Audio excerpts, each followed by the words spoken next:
Pourquoi est-ce si difficile de croire en soi?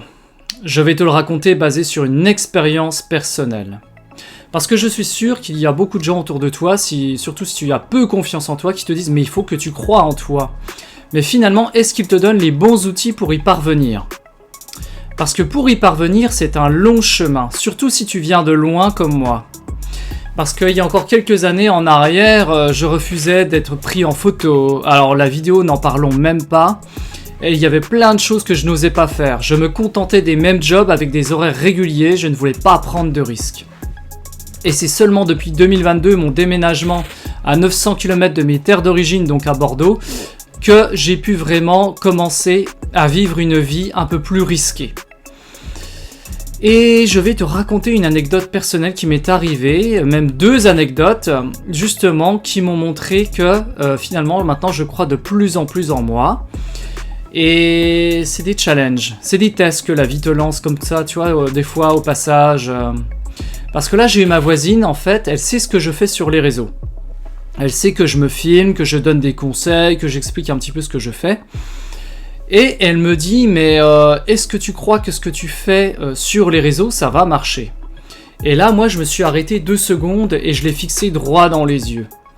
Et je lui ai dit, mais écoute, si moi je ne crois pas en moi, qui va le faire à ma place? Et ça, c'est une phrase, je pense, que je n'aurais jamais pu sortir quelques années auparavant. Donc c'est là que je constate mon évolution finalement. Et c'est vrai, si toi tu ne crois pas en toi, finalement personne ne viendra t'aider, personne ne viendra te tendre la main.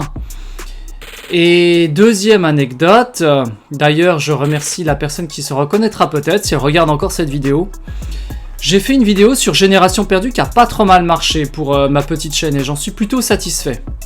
Et ce commentaire disait y en a marre des vidéos comme ça, de coaching, le marché est déjà saturé et tu as le charisme d'un poisson mort.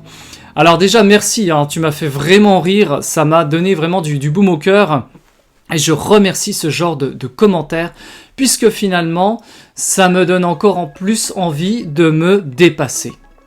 Moi, quand je vois des critiques comme celle-ci, mais je me dis finalement je suis dans le bon, puisque j'amène des réactions. Qu'elles soient positives ou négatives, je fais réagir un public et je ne provoque pas d'indifférence. Parce qu'il y a quelques années auparavant, j'étais complètement invisible et indifférent. Mais j'étais comme ça parce que finalement je le souhaitais. Je ne voulais pas prendre de risques, je ne voulais pas être sur le devant de la scène. C'était quelque chose qui m'effrayait. Parce que j'avais peur justement du jugement. Et cette personne donc, quand elle a critiqué mon charisme, mais je me suis dit, mais finalement tout ce que je fais là au quotidien justement c'est pour améliorer mon charisme. Et merci de me faire remarquer effectivement que j'ai encore des points à travailler. Et merci surtout de remonter ma vidéo en termes de visibilité. Et de toute façon je l'avais dit que j'étais armé pour les critiques. Parce que je pense que si j'avais eu ce genre de commentaires quelques mois ou quelques années auparavant, j'aurais tout arrêté. Je me serais mis dans des états pas possibles, j'aurais déprimé et je me serais dit mais en fait le monde me voit comme ça, je suis vraiment nul. Mais c'est absolument pas le cas. Donc toi, si tu te lances dans un projet quelconque, que ce soit comme moi, te filmer sur les réseaux ou un business secondaire et qu'on te critique, justement, prends-le comme carburant.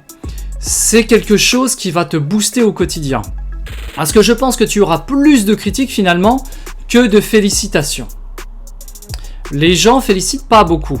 Mais moi, à la limite, je préfère qu'on me critique. J'ai toujours plus avancé dans l'inconfort et la critique que quand on me disait que quand je faisais quelque chose, c'était bien. C'est comme si à la limite, finalement, je recherche la critique pour évoluer. Mais tu sais, les gens, souvent, ils critiquent parce qu'ils voient que d'autres personnes tentent des choses. Et finalement, ça les met dans une situation inconfortable aussi.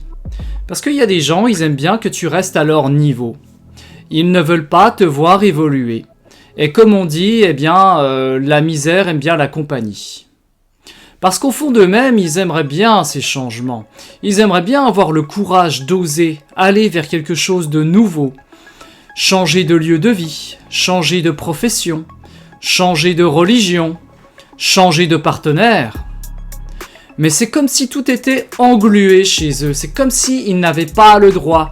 J'ai choisi ça, maintenant je n'ai plus le choix, il faut que j'aille au bout. Parce que qu'est-ce qu'on va dire si j'ose ce changement ? Peut-être que mes parents ne me verront plus de la même manière, je vais perdre la relation. Peut-être que mes amis vont s'éloigner de moi.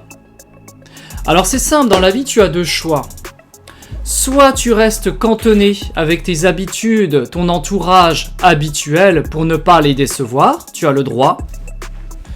Ou bien tu prends le risque de prendre un autre chemin, plus risqué, où tu peux perdre, effectivement, tu peux perdre, ça c'est sûr. Mais tu peux te découvrir toi-même.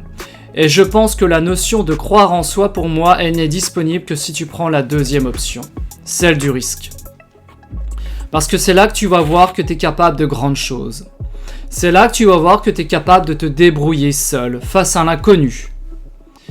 Fais comme moi, mets-toi dans une grande ville où tu connais personne et où tu dois chercher logement et travail. Bah crois-moi que ce genre d'expérience, ça forge, parce que tu dois te débrouiller.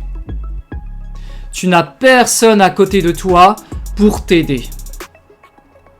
Et c'est là que tu vois ton plein potentiel, c'est dans des situations qui sont vraiment inconfortables. Parce que moi, dans ma situation où j'étais avant, j'habitais Nancy, pour te dire, dans ma ville d'origine, j'avais tout de confortable. L'appartement était confortable, il était joli, j'avais un beau petit parc à côté. Mais est-ce que j'étais épanoui ? Absolument pas. Parce que je n'avais pas ce socle de confiance, de croyance en moi. Et ça, c'est beaucoup plus important que du matériel. C'est du concret. Je préfère l'être à l'avoir. Mais les gens aujourd'hui, ils préfèrent l'avoir à l'être. Ils pensent qu'avoir des objets dernier cri va les combler intérieurement. Parce qu'ils ont un manque au fond d'eux-mêmes. Ils sentent bien qu'ils n'ont pas cette racine qui les met bien au sol. Et voilà, c'est tout simplement ça. C'est l'être qu'il faut construire.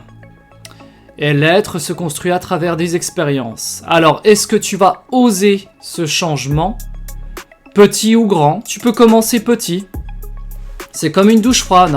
Soit tu plonges complètement dedans tout le corps entier, ou tu commences par le bas. Et il y a aussi quelque chose que je voulais dire, on change un petit peu de sujet, mais tu sais, à propos des pensées. Parce que les gens, ils croient en fait qu'ils sont les seuls à penser négativement, que le monde s'écroule, qu'il n'y a rien qui va pour eux. Mais prends les transports en commun. Imagine là, je te donne le don de pouvoir penser, tout de suite. Tu sais ce que tu entendras ? J'en ai marre de ce travail. J'en ai marre de là où j'habite. J'en ai marre de mon mari ou de ma femme. Tu entendrais ce genre de pensée à longueur de journée. Par contre, tu entendras très peu « je suis un winner, je crois en moi, je vais réussir tout ce que je vais entreprendre ». Ça, tu vas peut-être l'entendre 5% du temps.